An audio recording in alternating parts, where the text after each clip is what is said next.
தமிழகத்தின் முதல் இருமொழி தேர்தல் செயலி உரிமை. வேட்பாளர்களின் கல்வி, சொத்து மதிப்பு மற்றும் வழக்கு விவரங்கள் விரல் நுழையில் அறிய இப்போதே தரவிறக்கம் செய்யுங்கள். உங்கள் வாக்கு உங்கள் உரிமை.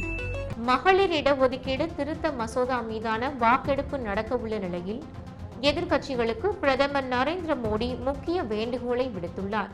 மசோதா குறித்த சந்தேகங்களை போக்கும் வகையில் அனைத்திற்கும் பதில்கள் வழங்கப்பட்டதாகவும் எதிர்ப்பை ஏற்படுத்தும் அனைத்து பிரச்சினைகளும் தீர்வு காணப்பட உள்ளதாகவும் பிரதமர் மோடி கூறியுள்ளார். பெண்கள் இடஒதுக்கீடு விவகாரத்தில் 40 ஆண்டுகளாக அரசியல் விளையாட்டு நடந்து வருவதாகவும் நாட்டின் மக்கள் தொகையில் பாதி உள்ள பெண்களுக்கு அவர்களது உரிமைகளை கண்டிப்பாக வழங்க வேண்டிய நேரம் இது என்றும் பிரதமர் மோடி தெரிவித்துள்ளார்.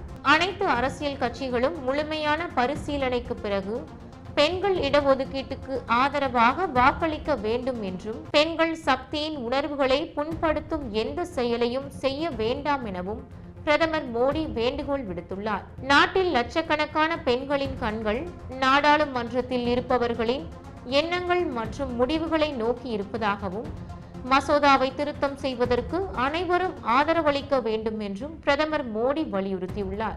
மகளிர் இடஒதுக்கீடு திருத்த மசோதா மீதான வாக்கெடுப்பு நடக்க உள்ள நிலையில் எதிர்க்கட்சிகளுக்கு பிரதமர் நரேந்திர மோடி முக்கிய வேண்டுகோளை விடுத்துள்ளார்.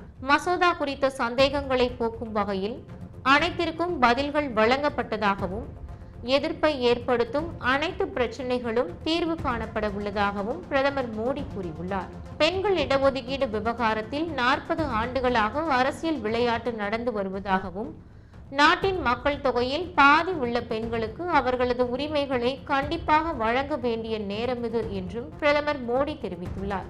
அனைத்து அரசியல் கட்சிகளும் முழுமையான பரிசீலனைக்கு பிறகு பெண்கள் இடஒதுக்கீட்டுக்கு ஆதரவாக வாக்களிக்க வேண்டும் என்றும் பெண்கள் சக்தியின் உணர்வுகளை புண்படுத்தும் எந்த செயலையும் செய்ய வேண்டாம் எனவும் பிரதமர் மோடி வேண்டுகோள் விடுத்துள்ளார். நாட்டில் லட்சக்கணக்கான பெண்களின் கண்கள் நாடாளுமன்றத்தில் இருப்பவர்களின் எண்ணங்கள் மற்றும் முடிவுகளை நோக்கி இருப்பதாகவும் மசோதாவை திருத்தம் செய்வதற்கு அனைவரும் ஆதரவளிக்க வேண்டும் என்றும் பிரதமர் மோடி வலியுறுத்தியுள்ளார்.